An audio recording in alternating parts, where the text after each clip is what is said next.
Well, I think the lauded number as not being one, true. the number one set of challenges against the Bible all revolve around its accuracy. It's like, well, if we can prove it's a flawed document, it's inaccurate, then basically The rest of it falls apart. And that's kind of like, well, the Bible is the witness, right? And so if I can discredit the witness, then the event never occurred.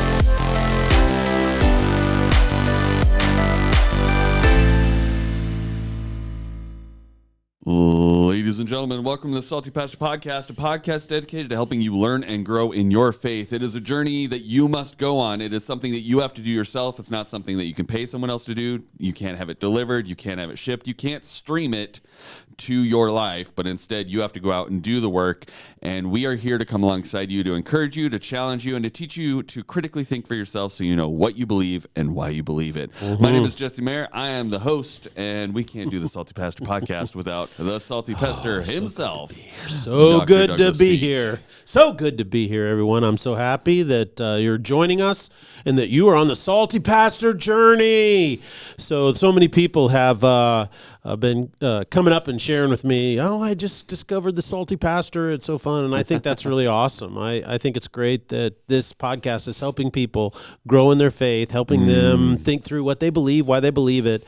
But most importantly, everything we do is so that you can navigate this world by walking closer with God. Absolutely.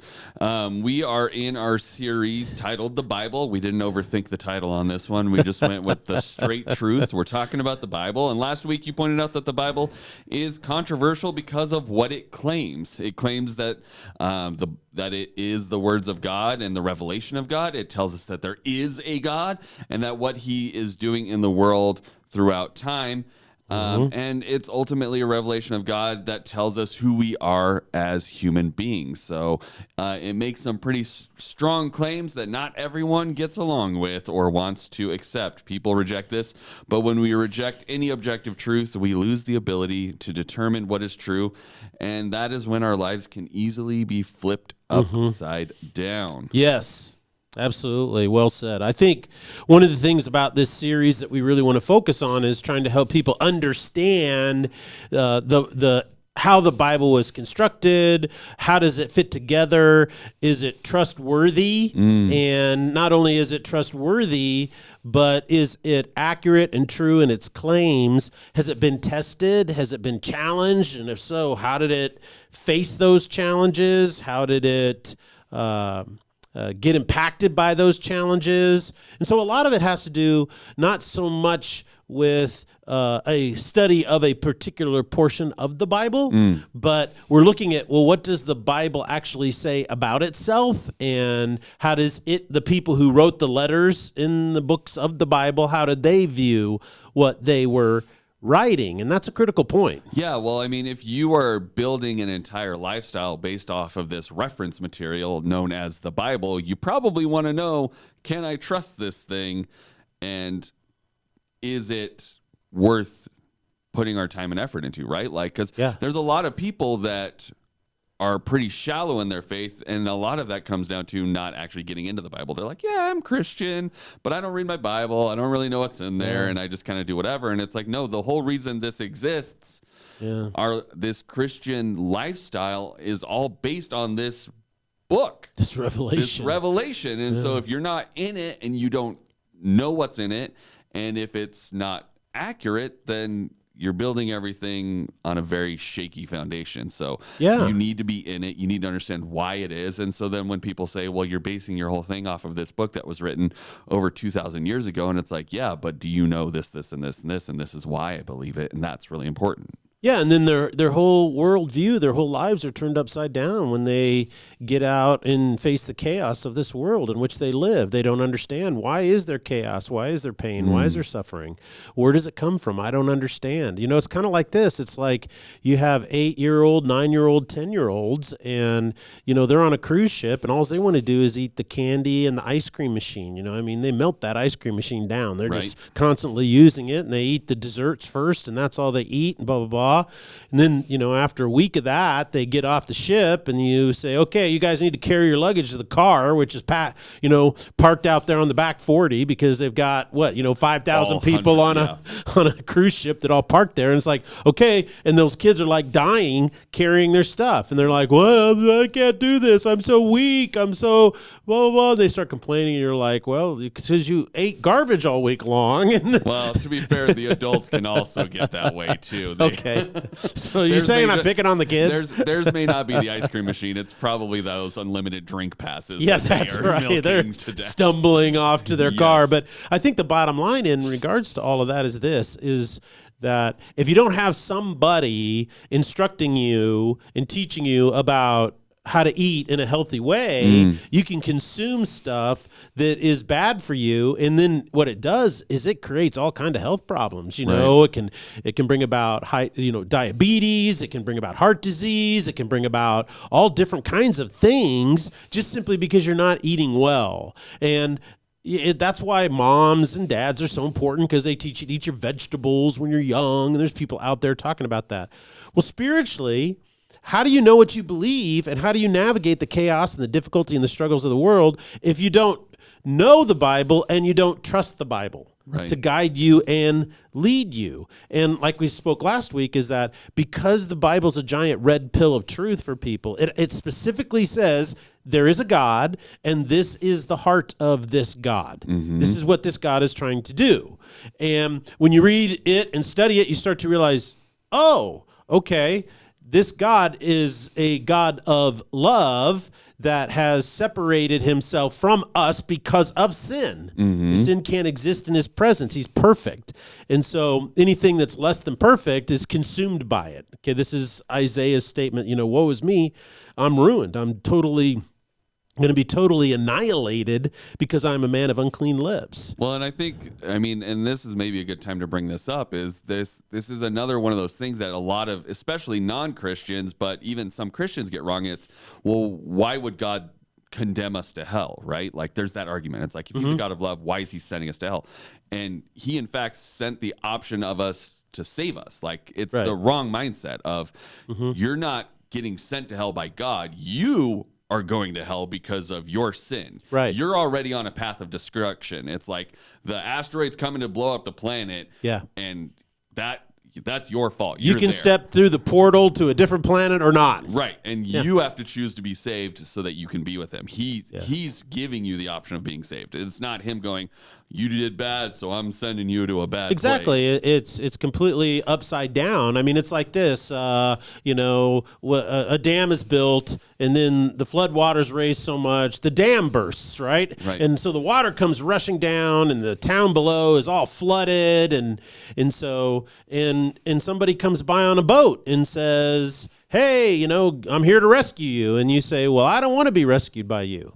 Right. Okay. And then to turn around and say, well, the rescuer is condemning me to live on the roof of my house in floodwaters. It's like, well, no. And by the way, you guys are the ones who broke the dam, right? Because you're the ones who invented evil and created evil. God didn't do that. You did. And so now, you're where you're at. You're stuck in the floodwaters, and you can stay there. It's your choice. And I think when people say that, well, God is condemning people to hell, what they're doing is, the fallacies that they're committing in those specific cases are twofold.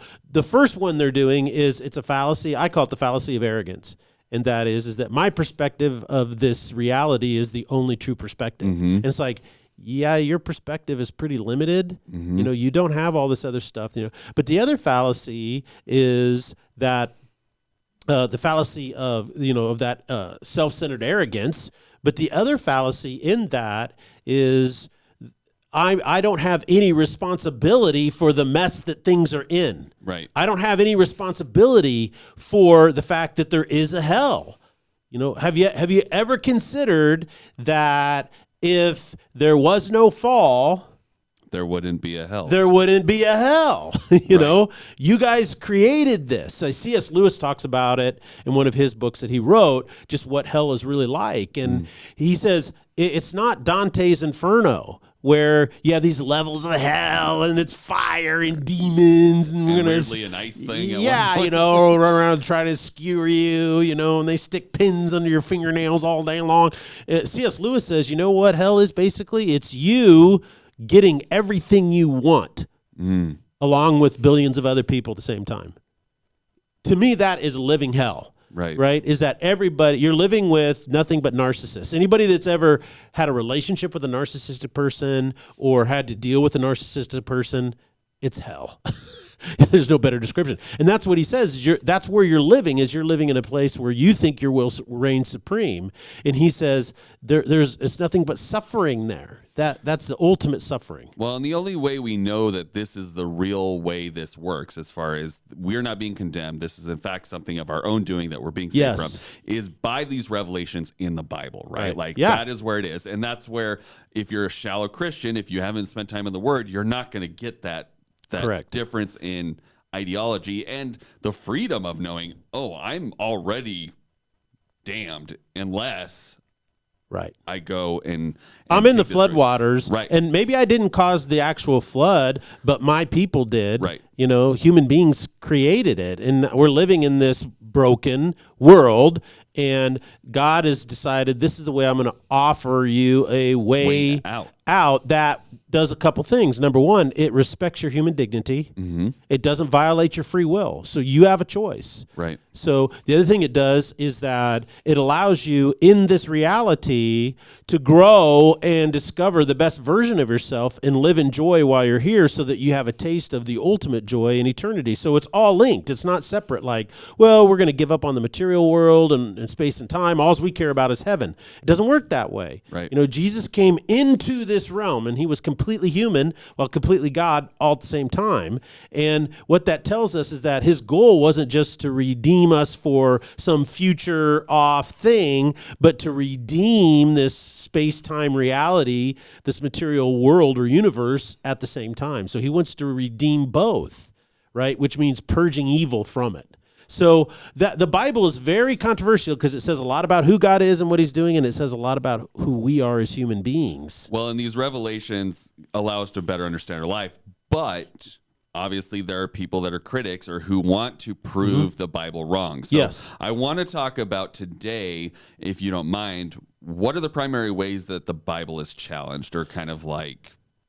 Well, I think the number one set of challenges against the Bible all revolve around its accuracy.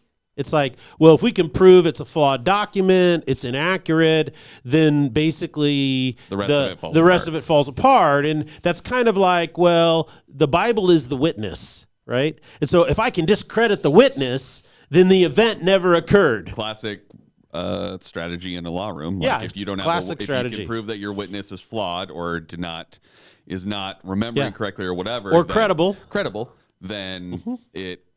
And I mean, that's why, I mean, you love those books, but the case for Christ and all of these different things take that approach of like, okay, let's turn this into a legal trial. So there are people already doing it on the other side of, okay, if I can discredit this one aspect of the Bible, then the rest of it falls apart. So talk to me about Well, the first one I think is it revolves around the notion of, well, the Bible has been translated and copied. You know, I was, listening to a comedian, he goes, well, the Bible, it was, copied and copied and copied and copied and then translated, and then that was copied and copied and copied and copied, and then that was translated, and then that was copied. He just keeps going on and on doing this over and again. And his point is that, okay, so it's obviously false because you get all those copies and translations down, and there's some real specific fallacies in that argument, okay? And that is this, is that, okay, you, Jesse, are a copy of your parents who are a copy of their parents who are a copy of their parents, and you could go back how many thousands of years, thousands and thousands of years.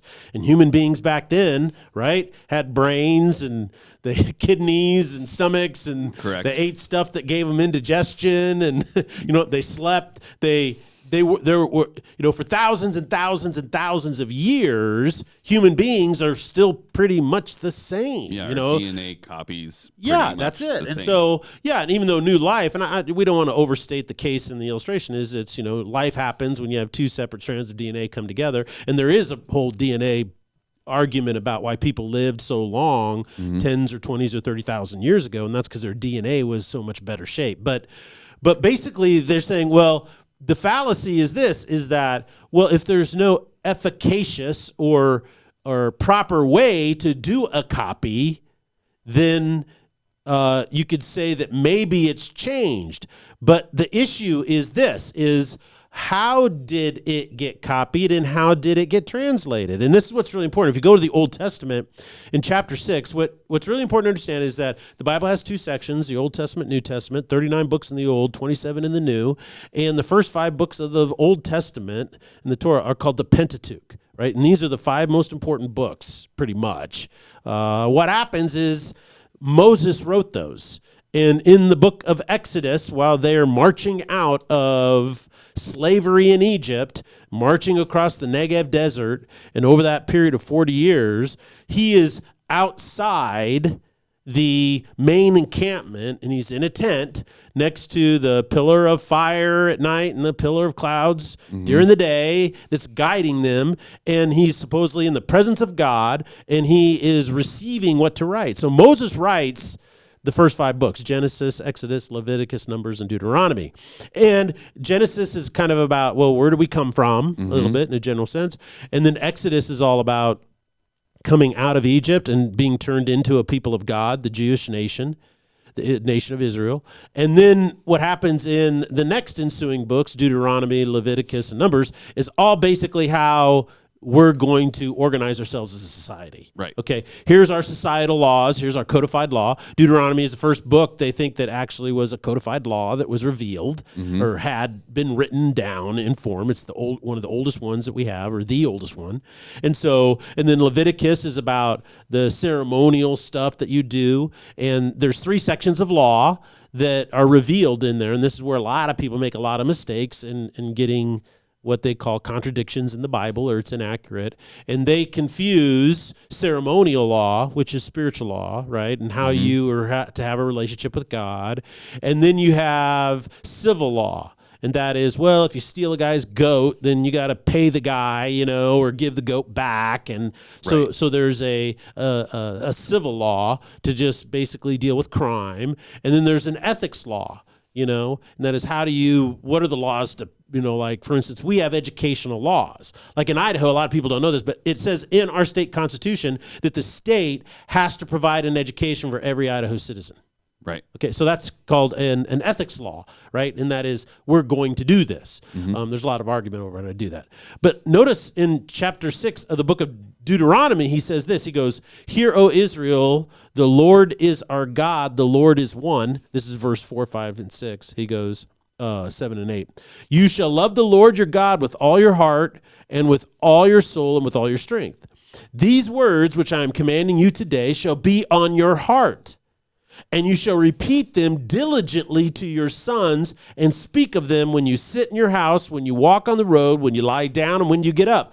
You shall also tie them as a sign to your hand." Many think this is the beginning of the wristwatch, by the way. "And they shall be frontlets on your forehead." And so even today, if you go to Israel or something and you see a very Orthodox Jew, they have a little box that they tie on their head with a leather strap, and in it is little verses, and that's called the phylacteries that they put on their forehead because of this verse. "You shall bind them," what does he say? "On your foreheads. You shall also write them on the doorposts of your house and on your gates." So in this verse, what is he saying? He's saying, these words which I am commanding you today, these scriptures are so important, you're going to teach them to your kids, and you're going to do all of this. Now, because of that, they also had in addition to this, is a incredible value for anything written down. The capacity to write something out, right, was so expensive. Because you had to make the paper, and then you had to make the ink, and then you had to have a scribe or somebody who could understand language and how to write. And when you go back, they wrote in the original Hebrew that this was written in, is they left out all the vowels because that took up too much space. And then what you see is you just see this script. It's very small, it's still legible, and all these little blocks and these little dots and these little tittles, jots and tittles and things that tell you, and there's no spaces and there's no punctuation. So they were trying to maximize the paper that they had. It's super expensive. It's very similar today. You know, there's a company here called Micron that makes these wafer discs, right? And everything they do is designed for one purpose and one purpose only, and that is we want to squeeze as many chips on that disc that we can, because that thing is so valuable. We want zero waste. Well, and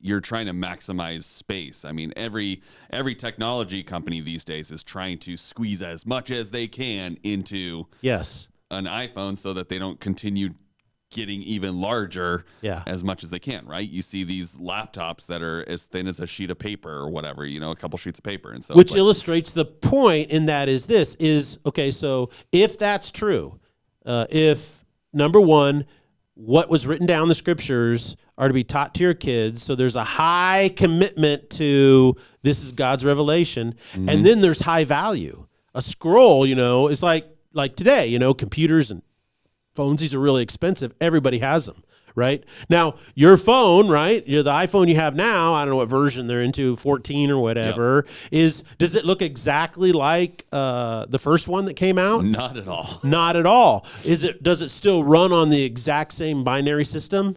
Yes. Absolutely. And they can go back and they can tell you exactly what the code was in version 1, right, all the way up to now, and how that code has changed and gotten better. Well, the issue there is that these scriptures that were written, they came up with a process to make sure that we knew exactly what was written and copied. And so a person that could copy it, because it was so expensive and because it was so important, allowed them to start developing what they called manuscripts, which were copies of originals. And what has happened is in Joshua 1:8, it says, "Do not let this book of the law depart from your mouth, but you shall meditate on it day and night." So a lot of people are not aware of this, but in the Jewish culture, when you were a 5-year-old male, you had to recite the entire book of Deuteronomy without flaw. So just think, everybody knows the exact phraseology and the exact words of the entire book of Deuteronomy.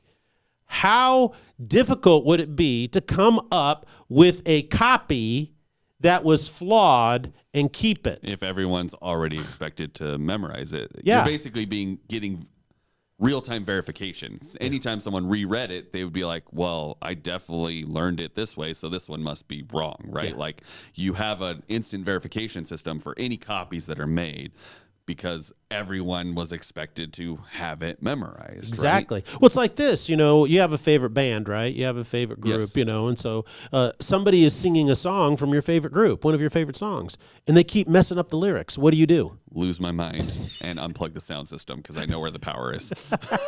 See, well, it's not just, oh, you got that wrong. It's annoying. Right. It's so annoying because that's not the point. He doesn't say that in the song. Yes. That's really critical to understand, and that's why you can say, look, translation and copying. The other thing that you have to do is realize that not only did they have a process that really maintained the integrity of the documents in the Old Testament and in the New Testament, we now have a fragment of the Gospel of Mark from the 1st century, right? And it's a fragment that they found, and they read through it, and it matches exactly what your modern day Bible says. Well, and we talked about last week the Dead Sea Scrolls, where we found an exact copy of Isaiah, and it's identical to what we're doing now, right? And exactly. So it only had a few issues. The Dead Sea Scrolls is pretty much what put the nail in the coffin of the second biggest argument against Christianity, and that was this is in the 1700s, after Darwinian evolution came out, and Karl Marx's Communist Manifesto and some of the other stuff that he wrote, is that there was this real big push to say, well, the Bible was constructed in an evolutionary standard, and standard or process, and they called it the documentary hypothesis. Okay. And so what they said is, well, we have a couple of these things that we think are contradictions. You know what that tells us is there was an original document, and then these are copies of the originals, and then people then made these copies and that's why there's these conflicts, or what we consider to be conflicts. And of course, what happened is the Dead Sea Scrolls came out and it just totally obliterated that entire argument. There is no lost original manuscripts that are different than what we have, because now we can read and see from manuscripts that predate Christ, that we can actually read that. The other thing that happened is the finding of 1st and 2nd century manuscripts increased dramatically. And we've gotten better at recovering. Yeah, and reading and knowing. And then the final thing is that most things that people call contradictions are just simply a lack of scholarship. It's just a completely lack of understanding of the culture, the idiomatic expressions, these types of things. Like if we were walking down the street and we saw a car, that you and I both like, I'd look at that car and I'd go, man, that is the baddest car. And then you might say something like, that is super lit, or let's pretend like that's what I would say. Well, yes. What would you say? I don't know. I don't know. I'm also not a car guy, so I'd be like, oh, that's a cool car. That's probably the amount of... You'd say that. That's a cool car. I'd say that's the baddest car. You'd say it's a cool car. And so they write that down. Jesse and Doug were walking down, Main Street in downtown Boise on this certain day, and they came across a car, and Doug said, man, that was a bad car. And Jesse said that was a cool car. We have a contradiction. Right. See? Because bad means bad, right? Mm-hmm. And then, wait a second. What if you understood my generation, anytime you said something was bad, what are you really saying? That it's cool. Cool, yeah. And what are you saying? You're not making a statement on whether it was cold outside or the touch of the car is cold. You were saying what? It's a good car. Yeah. So those are idiomatic expressions, and a lack of knowledge like that, a lack of understanding of how these people wrote and what they were attempting to do. They had very limited space. Mm-hmm. They had very limited opportunity. John says this. He goes, if you tried to write down everything Jesus said, it would fill up every book in every library. Right. So I think the documentary hypothesis was probably tried to be a scientific, evolutionary style critique of the accuracy of the Bible, but it's completely fallen apart. So those are the biggest ones. The translation and copies has fallen apart. The documentary hypothesis has fallen apart. So as we're kind of wrapping up, is there any other ones that tend to have issues? I mean, we kind of talked briefly about contradictions, but we've kind of talked about that being a lack of understanding, right? Like, seeing contradictions in the Bible typically means you're not knowledgeable enough, or you're missing a part of the puzzle that you don't understand that is. Yeah, and I think one of the things like here, then what happens is, okay, what about conflicts between the Bible and science? Mm-hmm. That was in the early 20th century, late into the 20th century, people beat the snot out of that drum. Right. And of course, that is pretty much died off. Yeah, it's dying off. More and more scientists are becoming theists, because when you start looking at DNA and mathematical probabilities, before the belief was, there's going to be life on every planet out there because there's billions and billions of planets. And then the more they study it, the more they realize is that, no, we'll probably never find life on any other planet out there, right? Which is kind of we'll odd. make lots of alien movies because that's fun. I know. We love the alien movies. I do. I love the sci-fi stuff. But what's really interesting about it is they say, okay, there's a conflict between science and what the Bible teaches, like the creation account. Okay, they're saying, okay, there's a big contradiction there, and you can't believe in the God, and it's all wrong because the Bible's review of creation and then what we know of how the world evolved from nothing and so forth doesn't line up. And so it's really interesting because there's some really powerful Christians and theists that came out and said, well, what, they kind of reduced the argument to this and said, well, what if God used evolution to create? Right. Okay. We'll see. So now what you have is you have a theological debate, because then you have some scholars say, well, no, it's a literal 6 days. And then you'll have another scholar say, well, actually, God doesn't exist in time. So it doesn't exist in time. Yeah. And the other thing too is that you have to realize is that the Hebrew there in the creation account isn't as clear as we'd like it to be, so we're starting to make presuppositions. The exact same word for age or eon is the same word for day, right? Because they didn't have a lot of, and so is he saying, and maybe what he's saying is that this is the vision, because who wrote the first book of the Bible? Moses. Moses. Where is he? In a tent outside the city or the town of tents, right? He's out there, and he says, on the first day, God, and so was it a vision day? Is this what he saw in the first day? Right. Which, boy, would that be a cool movie to see. Oh, my gosh, yeah. Well, when you go to heaven, you'll get to see the movie. Yeah. I want to see what Moses saw. But now I'm not advocating for any of these. Don't mistake me. But what I'm saying is that these are positions held by highly conservative, deeply committed Christian scholars. Mm-hmm. Now, these are the super smart people, and if they're disagreeing over it a little bit, then I'm like, I'm not that smart. Right. And so as long as they're not departing from what I would say a biblical understanding, the biblical guide rails, I'm fine with that. And see, you and this is what's so important. Another one is the age of the earth. There's people out there saying, well, the age of the earth has to be this old. A lot of people are not aware of this, but back in the 1700s, there was actually a race to figure out how old the earth was. They were basically adding up all the genealogies. Okay. And they're going back. And the Archbishop of Canterbury at one time, he predicted the exact year, month, date, and time. The time of day when God created it, because they were all on this. And so these different Christian groups, were trying to, compete. It was like a Christian space race, but yeah, exactly. It's kind of silly that way. But what happened is then later on, a Jewish scholar who's not even Christian said, "Oh, you guys got to be careful because of space issues. They always didn't write down every single person in the lineage. So like if you had, the son of Joab and Joab, the son of Joab, Joab, the son of Joab, Joab, the son of Joab, Joab, the son of Joab. It's like, why would you repeat that if you're paying so much money for these? Yeah. So they would truncate it. They'd abbreviate it, And so I remember that. Here's a funny story. When I was doing a wedding in Kansas, I did it with a priest from the Roman Catholic Church. And it was really interesting as an ecumenical service, and we did it together. And his name was Father Andrew, and he was kind of a chubby Irish Catholic priest that you imagine, just real jovial. And we were talking, and he's making jokes, and I was just asking him, "Oh, how'd you go?" And he goes, "Well, he goes, I am number 17 in a line of Andrews." Oh, wow. And I decided to put a stop to it. The expectation is high at that point. Yeah. You continue, right? Like, 17 generations of Andrews.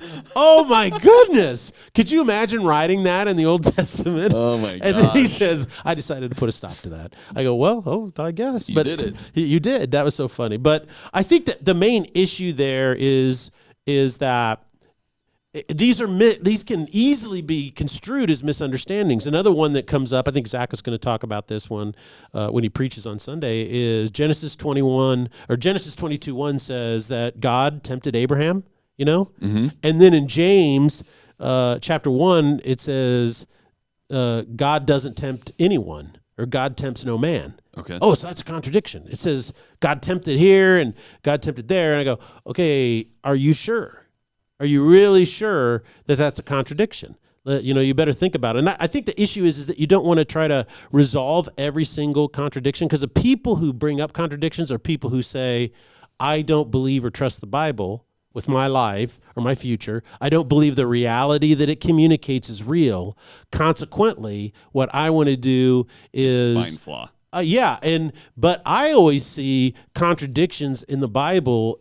They're to be explored. They are things. Wow, this is a place of discovery for us to discover more things and more possibilities. And this is one of the reasons why Foothills, I think, has done well. And Foothills is a part of a movement that says we have to differentiate between what the Bible actually says, right? What does it actually say? And then what have we done to add on in order to understand it? And that's why you get really strong in your faith, is when you're able to differentiate between those two things, right? You become less dogmatic and more adventurous, and you want to become more of an explorer. You want to know the deeper possibilities. You don't want to depart and run off into some crazy town, but what you want to do is go, like the issue with the 6 days of creation.